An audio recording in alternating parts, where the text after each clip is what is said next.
வணக்கம். பரபரப்பு மீடியா செய்திகளுக்காக நான் ரோஷன். உக்ரைன் வழியாக ஐரோப்பாவுக்கு ரஷ்ய இயற்கை எரிவாயுவை அனுமதிக்கும் ஒப்பந்தம் இந்த ஆண்டு முடிவடைகிறது. இது மாஸ்கோவுக்கு வேதனையான அடியை அளிக்கிறது. ஏற்கனவே பொருளாதார தடைகளால் ரஷ்யா பில்லியன் கணக்கான டாலர் வருவாயை இழந்து வருகிறது. புட்டினின் எரிவாயு ஆயுதம் ஐரோப்பாவில் அடித்து வீழ்த்தப்பட்டுள்ளது. ரஷ்ய எரிவாயு இல்லாமல் ஐரோப்பாவே குளிரில் நடுங்கும் என்று குதூகலித்த ரஷ்ய ஆதரவாளர்கள் இப்போது திகைத்து வாயடைத்து போய் அது பற்றி பேசுவதில்லை. ஐரோப்பா குளிர்காலத்தில் ஒளிர்கிறது ரஷ்யா இல்லாமல். புட்டின் போரை முடித்தாலும் ஐரோப்பிய எரிவாயு சந்தையில் ஆதிக்கம் செலுத்த முடியாதபடி புட்டினின் பல பில்லியன் டாலர் கடலடி எரிவாயு குழாயையே யாரோ உடைத்து விட்டார்கள்.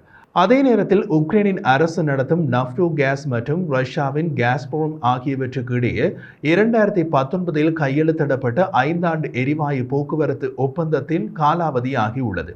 இனி உக்ரைனுக்கு உள்ளாலும் ரஷ்ய எரிவாயுவை எங்கும் அனுப்ப முடியாது.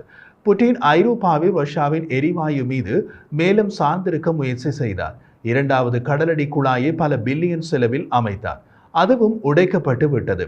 2022 உக்ரைனை ஆக்கிரமித்ததில் இருந்து போரில் உக்ரைனின் ஆதரவை பற்றி உக்ரைனின் கூட்டாளிகளுக்கு அழுத்தம் கொடுக்கவும் மற்றும் மேற்கத்திய தடைகளுக்கு பதிலடி கொடுக்கவும் எரிபொருளுக்கான அணுகலை பயன்படுத்தினார்.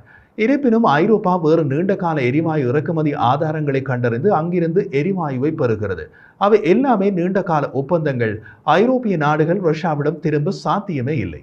நோர்வே மற்றும் அமெரிக்கா மற்றும் கனடாவிலிருந்து மற்றும் பிற இடங்களில் இருந்து திரவமயமாக்கப்பட்ட இயற்கை எரிவாயு ரஷ்ய எரிவாயு இல்லாத இடைவெளியை நிரப்புகிறது. அதனால் கிடைக்கும் எதிர்பாராத மேலதிக லாபம் காரணமாக கனடா தமது பொதுமக்களுக்கு எரிவாயு சலுகை விலைகளை அறிவித்துள்ளது. கனேடியர்கள் இப்போது எரிவாயுவுக்கு பாதி கட்டணம் செலுத்தினால் போதுமானது. நன்றி புட்டின். ரஷ்யாவில் இருந்து ஐரோப்பாவின் எரிவாயு இறக்குமதிகள் 90% மேலாக வீழ்ச்சியடைந்தது. அதன்பின் ரஷ்யா மிகவும் லாபகரமான சந்தையை இழந்துள்ளது. ரஷ்யாவில் எண்ணெய் மற்றும் ஆற்றல் வர்த்தகங்களை உள்ளடக்கிய காஸ்ப்ரோம் குழுமம் புட்டினின் போருக்காக பெரும் செலவை செலுத்தி 2023 நிகர $7 பில்லியன் இழப்பை பதிவு செய்துள்ளது. இது அவர்களது கால் நூற்றாண்டில் 24 ஆண்டுகளின் பின் முதல் தடவை இழப்பு. ரஷ்யா கடந்த ஆண்டு 2023 உக்ரைன் ஊடாக 14.6 பில்லியன் கனமீட்டர் எரிவாயுவினை அனுப்பியது. இப்போது ஒப்பந்தம் முடிவுக்கு வந்துவிட்டது. புட்டின் போக்குவரத்து ஒப்பந்தத்தை தொடர விருப்பம் தெரிவித்தாலும் அவருடைய உக்ரைனிய ஜனாதிபதி செலன்ஸ்கி ரஷ்ய ஏற்றுமதிகளை நாட்டின் போக்குவரத்து வலையமைப்பிலிருந்து விலக்குவதாக உறுதியளித்துள்ளார். இதற்கிடையில் ப்ளூம்பர்க் இந்த வாரம் உக்ரைன் ஊடாக சென்று ரஷ்ய எரிவாயுவுக்கு ஏற்பட போகும் இழப்பு தற்போதைய விலையில் ஆண்டுக்கு சுமார் $6.5 பில்லியன் சமம் என்று கணக்கிட்டுள்ளது. குழாய்களை அணைப்பதன் மூலம் ரஷ்யாவுக்கு கிடைக்கும் பண வருவாயை செலன்ஸ்கி இறுதியாக துண்டிக்கிறார்.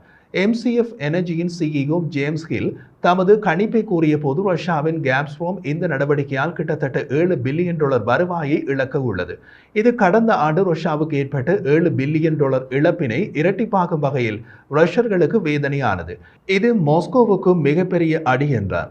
இது செலன்ஸ்கியின் ஒரு தைரியமான நடவடிக்கை மற்றும் சரியான திசையில் நகர்கிறார் என்பதை குறிக்கிறது என்று ஹில் கூறினார். உக்ரைன் வழியாக எரிவாயு பாய்வது விநியோகத்தில் 5%க்கும் குறைவாகவே வழங்குகிறது. ஆனால் புதுப்பிக்கப்படாத எந்த ஒப்பந்தமும் உக்ரைனின் நம்பகமான வழித்தடம் என்ற நிலையை பாதிக்காது.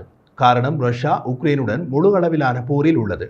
அதே நேரத்தில் உக்ரைனும் போக்குவரத்து கட்டணத்தில் ஆண்டுக்கு $800 மில்லியன் இழக்க நேரிடும். ஆனால் இன்றுள்ள நிலைமையில் உக்ரைனுக்கு பணக்கார மேற்கு நாடுகள் பில்லியன் கணக்கில் நிதி உதவிகளை கொடுக்கின்றன. ரஷ்யாவுக்கு அந்த வசதி கிடையாது. ரஷ்ய ஆதரவு நாடுகள் ரஷ்ய நிதியுதவியை அல்லது மலிவு விலை எண்ணெயை எதிர்பார்க்கின்றனவே தவிர ரஷ்யாவுக்கு நிதி உதவி செய்யும் நிலையில் இல்லை. 8 ஐரோப்பிய நாடுகளுக்கு எரிவாயு வழங்கும் அசர்பைஜானுடன் உக்ரைன் எரிவாயு போக்குவரத்து பேச்சுவார்த்தைகளை நடத்தியது. ஆனால் இன்னமும் வர்த்தகர்களிடமிருந்து எந்த திட்டவட்டமான முன்மொழிவுகளும் விவாதிக்கப்படவில்லை என்று உக்ரைனின் எரிசக்தி அமைச்சர் கூறியுள்ளார். ஒப்பந்தம் முடிவடைவதற்கு முன்னும் பின்னும் எரிசக்தி பாதுகாப்பு மற்றும் நிலைத்தன்மையை உறுதிப்படுத்தவும் புதுப்பிக்கப்படாவிட்டால் மாஸ்கோவின் பதிலடியிலிருந்து தங்களை பாதுகாத்துக் கொள்ளவும் உக்ரைனும் ஐரோப்பாவும் ஆக்கிரமிப்பு தாக்குதல் அணுகுமுறையை எடுக்க வேண்டும் என்கிறார்கள் ஆய்வாளர்கள். அதன் அர்த்தம் என்னவென்றால் தமது இழப்பால் புட்டின் வெகுண்டு உக்ரைன் மீது அதிக தாக்குதல்களை நடத்த விரும்பலாம். தமது நாட்டின் இறையாண்மையை காப்பாற்ற இழப்புகளை தாங்கிக் கொள்ளும் உக்ரைனால் அதையும் தாங்கிக் கொள்ள முடியும், பதிலடி கொடுக்கவும் முடியும்.